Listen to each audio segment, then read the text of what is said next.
Hello बच्चों, चलिए प्रश्न पढ़ते हैं। निम्न में से कौन वर्ग स्क्वायर मेटा में होते हैं? हमारे पास चार विकल्प है। पहला विकल्प है मगरमच्छ, दूसरा विकल्प है चमगादड़, तीसरा विकल्प है कछुआ और पेंगोलिन, चौथा विकल्प है छिपकली और सर्प। अब हम प्रश्न की मुख्य उदाहरणा देखते हैं।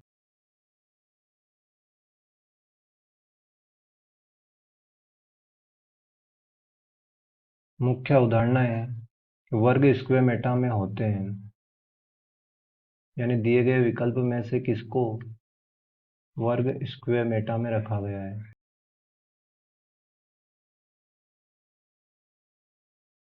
अब हम यह देख लेते हैं कि वर्ग स्क्वायर मेटा में इन सदस्यों को किस आधार पर रखा गया है, इन जंतुओं को किस आधार पर रखा गया है।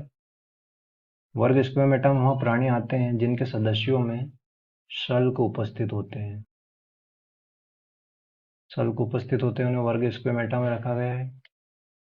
और वर्ग सरीसृप में शल्क उपस्थित होते हैं, लेकिन सभी सरीसृपों में शल्क उपस्थित नहीं होते हैं।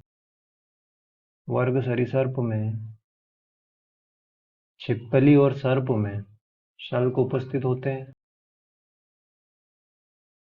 छिपकली और सर्प में शल्क उपस्थित होते हैं। अब हम विकल्प देखते हैं। पहला विकल्प है मगरमच्छ। जो मगरमच्छ है सरीसृप है, लेकिन उसमें शल्क अनुपस्थित होते हैं। अब हम दूसरा विकल्प देखते हैं, चमगादड़। चमगादड़ वर्ग स्तनधारी का सदस्य है और शल्क उसमें अनुपस्थित होते हैं।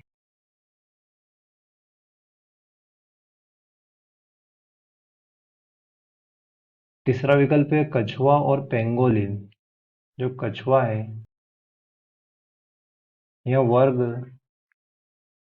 सरीसृप का सदस्य है, लेकिन इसको जो गण है वो टेस्टुडनीज में रखा गया है।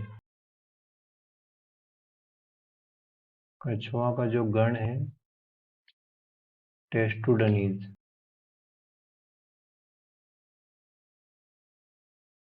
टेस्टुडनीज में रखा गया है, इसे वर्ग स्क्वायर मेटा में नहीं रखा गया है। और जो पेंगोलिन है, पेंगोलिन एक स्तनधारी है और इसे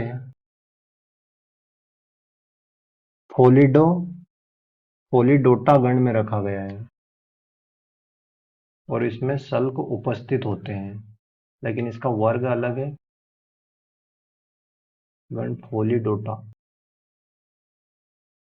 ये स्तनधारी है और इसका गण भी अलग है और इसमें शल्क उपस्थित होते हैं। चौथा विकल्प है छिपकली और सर्प में। यह सरीसृप है और इनमें शल्क उपस्थित होते हैं, छिपकली और सर्प दोनों में। अब हम विकल्प देखते हैं। पहला विकल्प है मगरमच्छ। इसको वर्ग स्क्वायर मेटा में नहीं रखा गया, तो यहाँ गलत है।